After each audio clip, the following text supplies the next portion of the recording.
We are streaming live on RTC Channel 5. We'll also have video on Channel 4. Hi, Scott. How you doing? Hey, good afternoon. Good. Morning. Well, that's right. Either way, nice to have you in the studio. And, of course, on your smartphone, you can download the TuneIn Radio app. Take us wherever you happen to be going. We're pleased to welcome to the studio the CEO, President, many titles for John Alley at Woodlawn Hospital. John, good morning. Good morning. Yeah, it depends on the weather. Sometimes I'm actually mopping floors Well, when they get real bad. I can understand that. That's whatever needs to be done, somebody has to do it. Somebody has to That's do right. it. That's right. And the mop still fits your hands. Well, they've got this new technology now. We've got what's called microfiber mops. I see. I make them keep me one of the old string mops. Old guys know how to use yes, that I remember stuff. those, as a matter So of they've fact. got, I think, one in the building that is just for me. So they bring it out. I'm the only one that can use it. You got your name right on it. You got my name John, on it. right? Yes. Board of Trustees in session yesterday. Absolutely, and fairly quick meeting.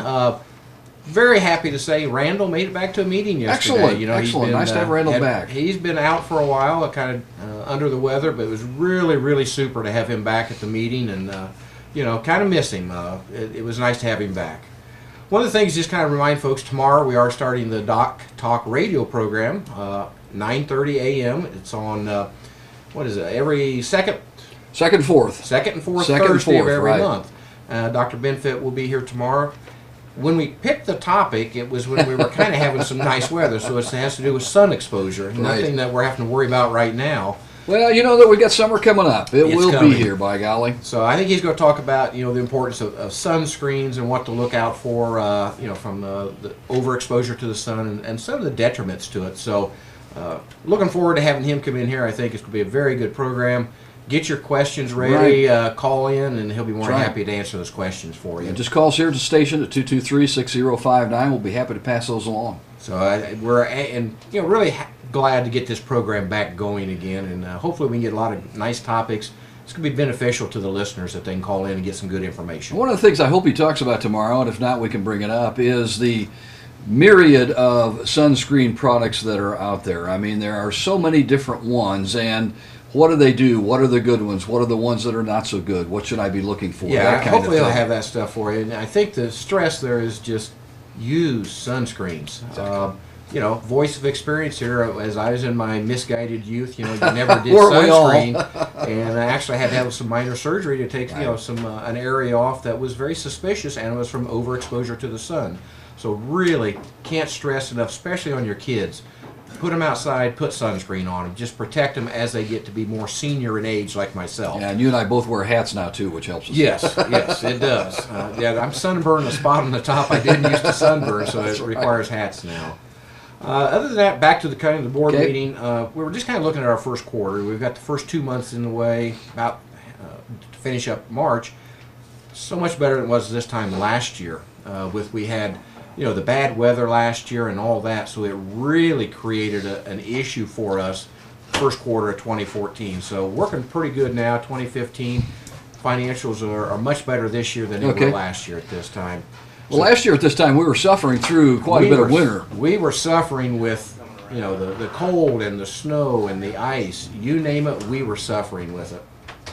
So it's kind of nice. I think we got spoiled there for the first couple of days and with the sunshine, and now we're back into the winter again. So a little bit of it, yes. I'm hoping here in the next, I've guaranteed my staff that by July we'll be done with snow. So I'm hoping I hit it right this time. I think you'll get it this time. I hope so. Financials for the month of February, we had gross revenue of $9.3 million. Our deductions from revenue of $5.8 million. So again, running right at that 62% still. Hoping to knock 1 to 2% off that as we work through some of the upfront collections that we're calling it, or just basically saying, we know what your copay is going to be, what your deductible is. Can you help us out? Pay a little bit of that so that it doesn't turn into a bad debt or to a contractual allowance. So that gives us a total operating revenue of $3.6 million. We had operating expenses of $3.7 million. So we did experience a loss for the month of $190,000.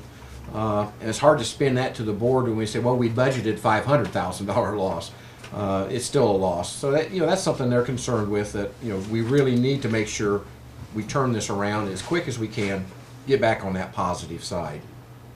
One of the things that we did notice during the month of February had an unusually high amount of Medicaid patients come in. So that really affects us on that contractual allowance. Because of the agreements we have with Medicaid that they pay us basically below cost. We get some money, but it doesn't cover our costs.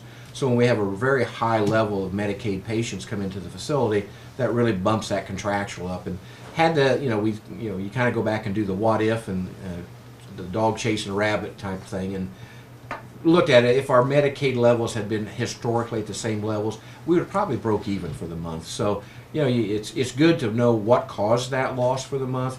But again, why did we have that really, really high level of Medicaid again? Did we talk about this last month in terms of getting a reimbursement from Medicaid?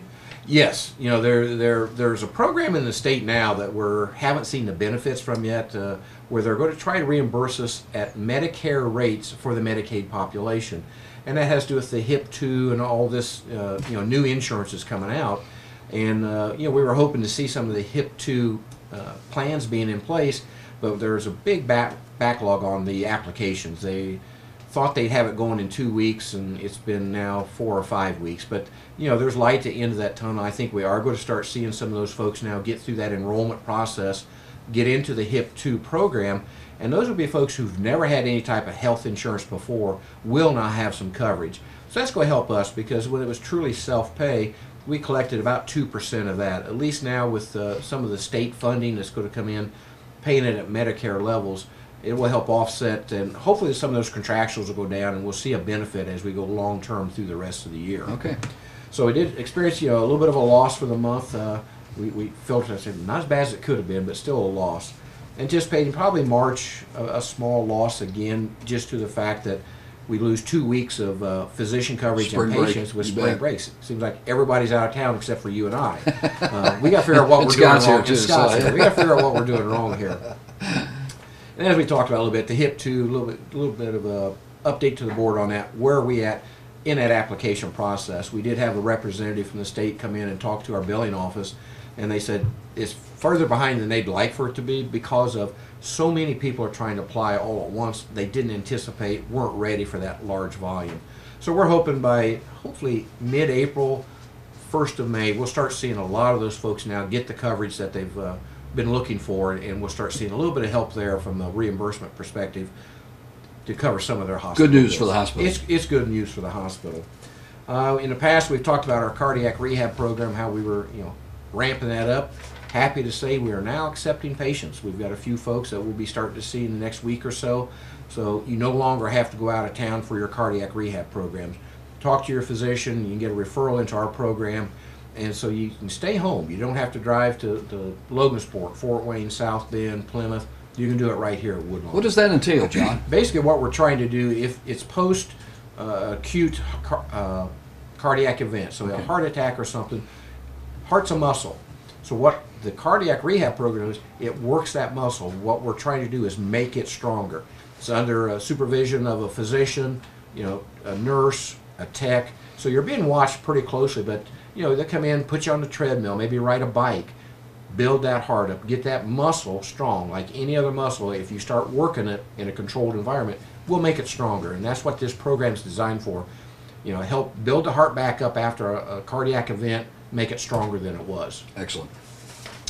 Another thing that's coming up, we probably ought to start talking about now, is our dietary department, the cafeteria, will be closing in June for 2 weeks.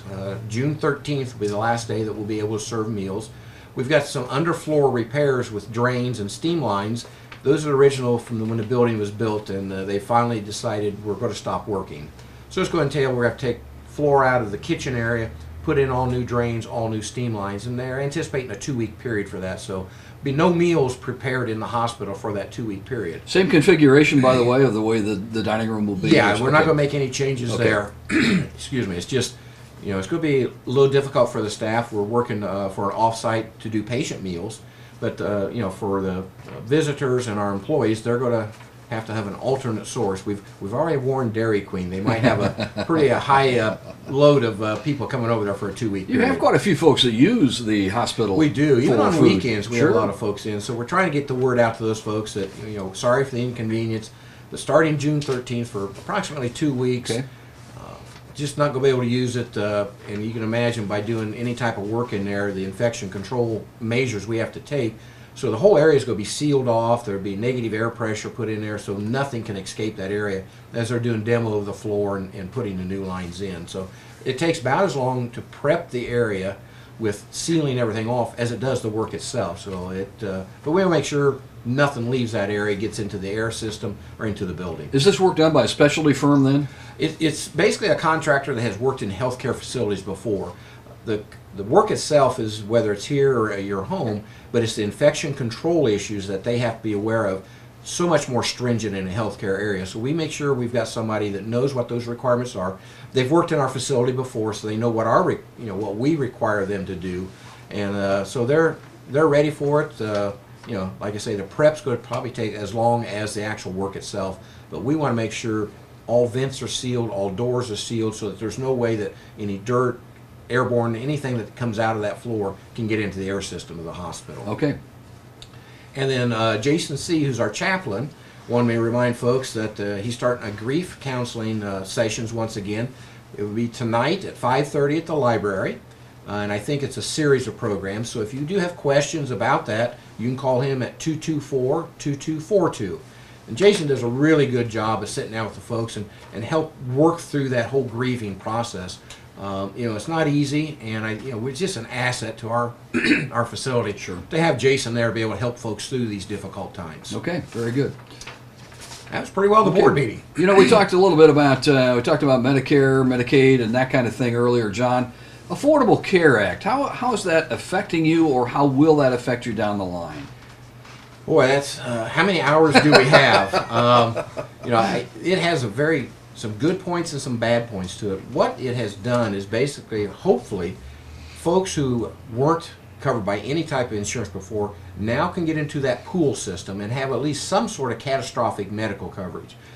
The downside that we're seeing is a lot of folks who had good coverage at their employer has now dropped their group plan because there was a penalty if you didn't provide group insurance. What they found was the penalty was less than the premium they were paying. So we were having folks now that might have we'll just pick an XYZ insurance that had a $500 deductible. Their employer drops that plan, so they go into the Affordable Care Act, get into the pool, and they get the bronze plan, which is the cheapest plan you can get, has a $7,500 deductible. So now we're going from $500 to $7,500. It's going to take a long time for those folks, and they can't afford it. So they were having a hard time paying the $500. Now it's the $7,500. So we're seeing a little bit of our bad debt actually going up because of that early in the year.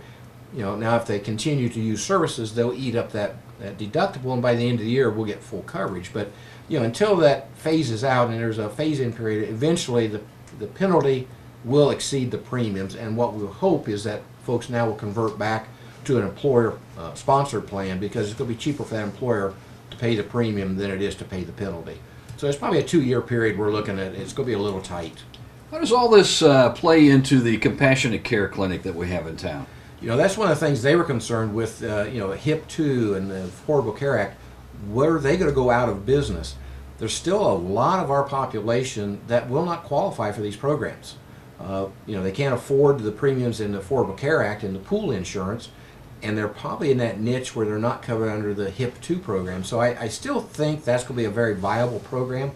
Maybe they're not going to see 600-700 people. They might be down to 3 or 4, but it's still, they serve an extremely valuable benefit to this community. That's kind of a last resort for some folks. They can get health care there, no charge. Everything's worked off of donations, and they're doing an excellent job. We work very closely with them. From a referral perspective, what we say is, if you qualify for the Compassionate Care Clinic, you qualify for the hospital, and they have an ID card that we can scan into our system. So when you come in, it's free service. Use our service because we've already pre-qualified you because of being a patient there at the clinic. Has it helped take some of the weight off the emergency room? It sure has. For a while we were tracking that.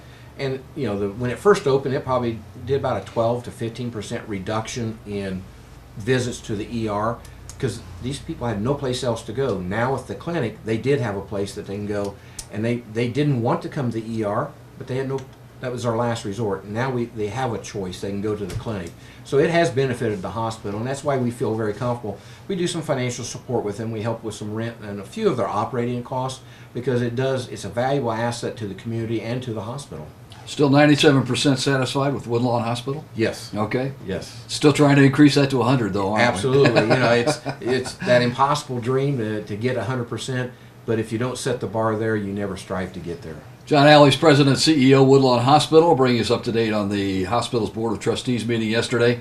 Anything as an agenda item that might come up in the month of April, John? I think we're probably just going to do some follow-up. We had some capital projects that we started, the board approved back in November and December, and now getting through all the paperwork on those, it's amazing how long it takes somebody to give them money.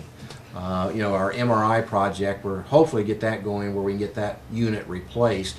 I thought it would be pretty quick once we said, yeah, let's do it. 4 or 5 weeks we'd have it. It's not going that fast. So just do an update with the board where we're at on the various projects so that they know they are moving forward, and we're going to see them, some progress there very quickly. Time to stock up the fishing pond? It's getting darn close. The gentleman who does our outside yard maintenance is still in Florida. He did call. I asked what the weather was, and when we told him, he hung up and said, see you later. So I think he's waiting till I can guarantee him it's going to be warm weather before he comes back. July. Yes, I think you already predicted that.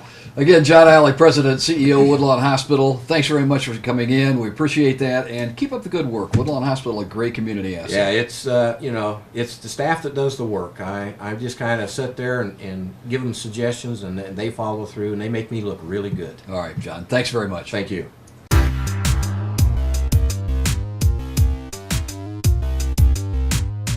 Pleased to introduce Doc Talk Radio today, and Dr. Joe Benfit is here from the Woodlawn Medical Professionals, Schaefer Medical Center. Good morning. Good morning.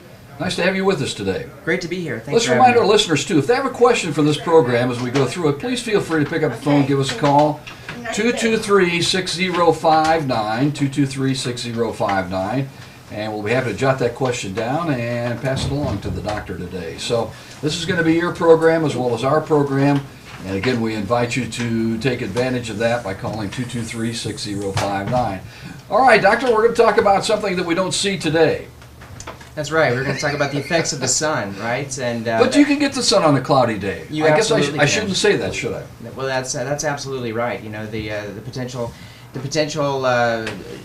harm, if you will, from the UV sun rays can happen on a cloudy day or a clear day as well. But I feel like that was a great segue that was being made a little bit earlier with the S word. I assume that being snow. It is. There's another S word, sunscreen. Sure. I guess, and so that was nice segue. And of course, with the online app, radio app or whatnot, maybe those folks who are spring breaking it in Florida or some sunny place, maybe they're tuning in and can pick up on something early in their vacation. That'd be a good idea. And a couple of weeks ago, by the way, just using that, I was listening to the Tippecanoe Valley Vikings in the state championship game through my smartphone, so it worked out very well. Right. Well, maybe the kids at home are doing the same thing. I don't know. Check it up on me.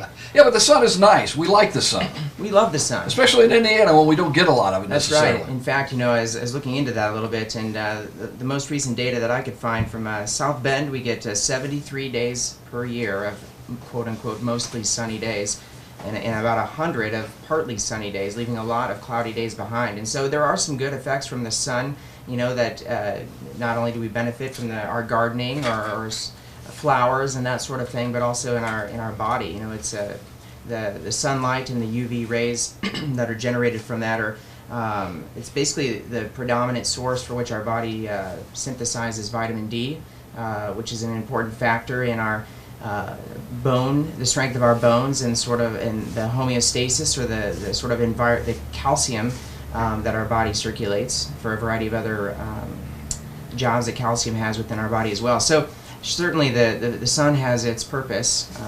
Well, it makes us feel better psychologically too. Well, you hit that one on the head too. There's this seasonal affective disorder, if you will, that has a large part to do with the amount of sunlight or light in general that we get exposed to, and during those long, dark winter days, and when we're only working on about 73 mostly sunny days a year in Indiana, it can play a big role. Well, and then the time changes, so that helps us out. That's right. That's right. That benefits us a bit. But the one thing to keep in mind though is that the sun can have a damaging effect if left sort of unprotected, and there's a variety of ways to protect our skin, which is our barrier that helps protect us from those potential damaging UV rays. Clothing, of course, is the first thing to think about, and I think some of us forget about this, myself included, whether it's wide-brimmed hats or these days, with technology advancing, not only with electronics and other advancements, but I mean even clothing from the standpoint of UV protection, clothing for kids to wear, when they're at the swimming pool and out in the sprinkler and that sort of thing to protect them. We're kind of totally opposite of a lot of, let's say, countries in the Middle East that get a lot of sun and a lot of hot weather, and they put on a lot of clothing to protect themselves from that. We have a tendency to go the other way and shed the clothing. Yeah, that's right. We look forward to the opportunity to lose the jacket, lose the long sleeves, and it can be in those early spring days and so forth that we get the first couple of clear sunny days, and we're out working around outside, and we catch the brunt of some of those UV rays when our skin particularly is not used to being exposed to it. When the different pigments in our skin aren't ready to necessarily protect the cells underneath of our most external skin layer and protect us. So we got to be careful, especially what do we doing do? this. Sure. Right. So a variety of things to do, like we talked about in terms of not shedding the clothing necessarily. I like the wide rim hat idea, though. That's good. Yeah, that's something new. The ears, even when talking about sunscreen, is a place that is forgotten. People get their arms and shoulders and the backs of their hands and things of that nature, and the ears end up going unprotected because we wear a baseball cap or something right. like that. And in fact, the ears are a very common place that in the office we pick up on some early skin changes that are suggestive of maybe a progressive skin cancer, if you will. So sunscreen is something to not be forgotten. The American Academy of Dermatology, in fact, values the use of sunscreen so much that they recommend for daily use that individuals use an SPF of 15 every single day. Imagine coating that on you every day as a part of your regimen. Wake up, shower, and sunscreen up and get ready to go start your day. So that they value it that much that they recommend individuals using it on a regular basis. Then the recommendation for outdoor activity, sporting events, or working around the house and that sort of thing, they recommend upping that to 30 SPF on a regular sort of basis. SPF stands for sun protective something or other, I suppose. Well, and the thing about SPF too is it's a marketing extravaganza. Okay. Basically, theoretically, the studies that have been done on SPF, they say that above 50, there's really negligible benefit. There's been plenty of scientific studies to suggest that that's the case. But the thing about SPF, and the reason that the American Academy of Dermatology recommends using 30 is predominantly because the minority of us use, again, myself included. This is a good reminder for me, and as we begin the spring season. The minority of us use sunscreen the way it's intended to be used, which is to be applied 15 or 30 minutes prior to exposure, and then reapplication at least every 2 hours. And 2 hours can really fly by when you're having summer fun. So, and then even at earlier frequencies with exposure to water, or if you're working outside and sweating, the efficacy of the sunscreen can really be diminished. So. Reapplication of sunscreen at least within 40 minutes if you're using a quote-unquote water-resistant sunscreen, or a reapplication in 80 minutes if you're using a quote-unquote very water-resistant sunscreen. So there are two different kinds now. There's water-resistant and very water-resistant. That's what they say. Okay. In fact, the FDA, I don't know how recent it was, I guess, but the FDA has stated that sunscreen lotions and gels and all the different formats that sunscreen can come in, it cannot say sweat-proof anymore, and it cannot say waterproof anymore. I think that was a sort of a misguided advertising, because as far as I'm aware, and as far as the FDA is aware, there's no such thing as waterproof or sweat-proof, so the reapplication is necessary. You mentioned SPF 15, SPF 30. There are lesser SPFs. There are higher SPFs. That's right. And again, I think a large part of the it's a marketing thing. Okay. You know, if I were going to go to the shelf and find an SPF that's right for me, you know, 15 supposedly if 15 SPF is used exactly the way it's intended to be used, then that would likely be adequate. For fairer skinned individuals, or if we feel that we're not going to be able to use the sunscreen as frequently as maybe recommended, 30 would be the way to go, especially if you're another thing to think about is the intensity of the sun. Our greatest intensity of UV rays is usually between 10 a.m. and 4 p.m. So I suppose if there's things to be done outside and work to be done around the house and things, it'd be nice to get it done early in the morning, take that midday siesta. Sure. And maybe get back on it and do some work in the early evening. Lotions or sprays, or does it make any difference? Boy, I guess theoretically, again, my disclaimer would be, using it as intended and as the directions, mention on the actual product label. But anecdotally, I would say that I have had some experience where individuals have used spray products and they've forgotten one very important technique prior to application, which is to shake the product up. Okay. Yeah, some of these products, particularly the spray-on and so forth, they have different aerosol chemicals and things within them to allow them to be applied in the fashion that they are intended for, and sometimes those active products or active ingredients, if you will, seem to separate out, and so what you're actually spraying on is the sort of filler agents or the aerosolized agents, and the sunscreen, the protective chemical, is left not applied, and so you can think you're applying it readily and sort of on a regular basis, but you may find out otherwise later. Dr. Joe Benfit is our guest today on the Doc Talk radio show, and if you have a question, pick up the phone, give us a call at 223-6059. Other things about the sun and sun protection you'd like to pass along?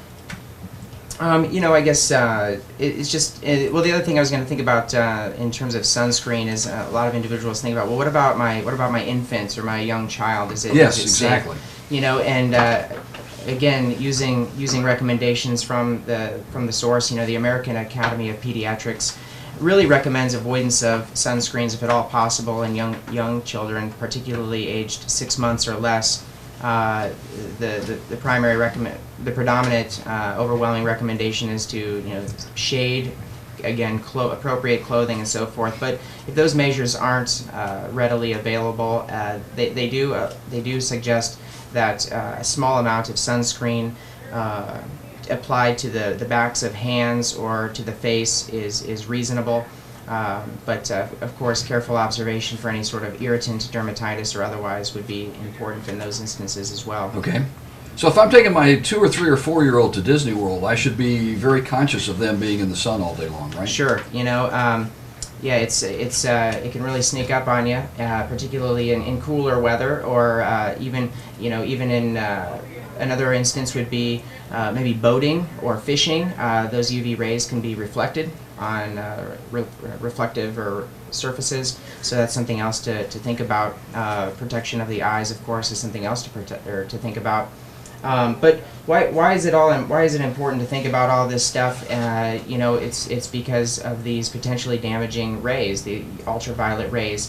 Our skin does a pretty good job of protecting us, and it has a variety of mechanisms in place to help protect the DNA, if you will, of our skin cells from being damaged by the ultraviolet rays, and ultimately which can lead to skin malignancy. There's there's really two sort of ways to think about skin malignancy. There's melanoma and there's non-melanoma.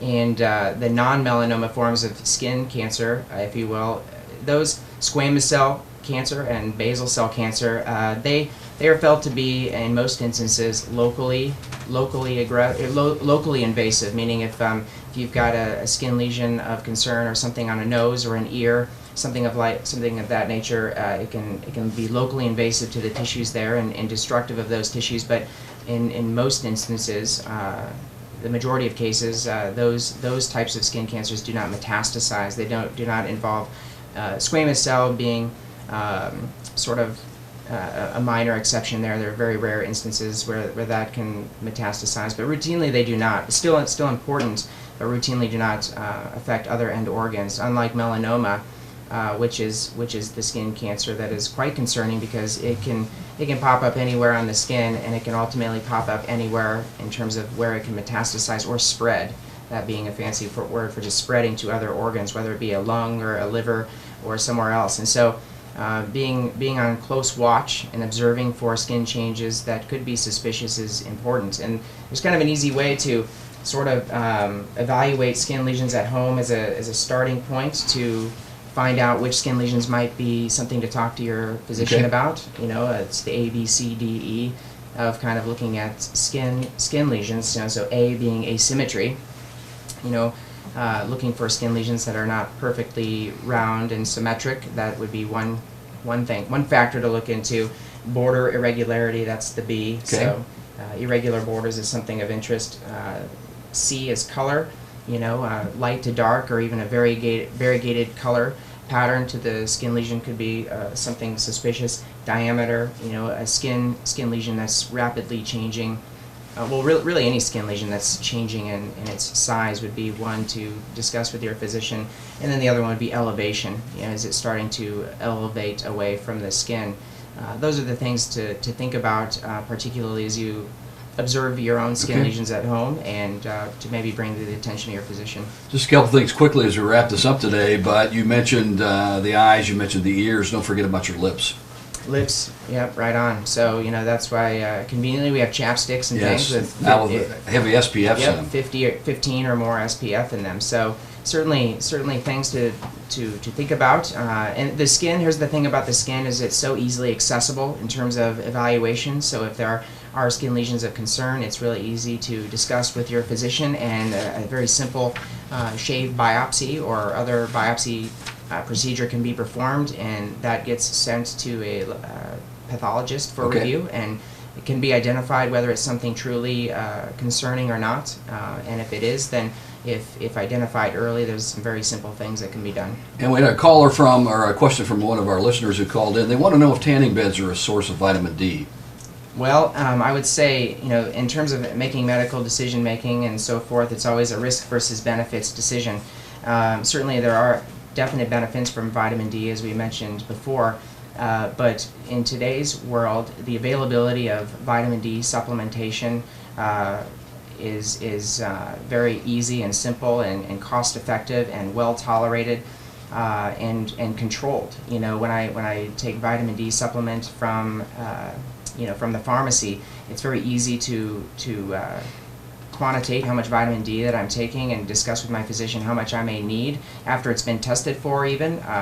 Different doses may be appropriate for different individuals. As we're, a tanning bed, we know that there have been studies done that individuals who utilize tanning beds versus individuals who do not, the rate of developing melanoma, other skin malignancies is much greater. And so as a source for vitamin D, I would tend to lean on the side of taking a safe supplement versus the alternative, which would be exposing, exposure to tanning beds for the source of vitamin D. Okay. Dr. Joseph Benfit, and he is, of course, with Woodlawn Medical Professionals, and I think we've pretty well covered it. What do you think? I think so. All right. Have some fun. You're going to come back here in a few weeks. We're going to try to do this on the second and fourth Thursday of each month. So, and let's invite our listeners, too, if they would have a topic that they would like for you to discuss. Give us a call here at the station, or we could call your number. That sounds great, yeah. Which is out at Woodlawn Medical Professionals, right? That's right. Okay. Yeah, that's what this is all about, trying to educate folks to be sort of their advocates for their health and live a healthy lifestyle. Be healthy. Be healthy. Exactly. Doctor, thanks very much. You bet. You're welcome.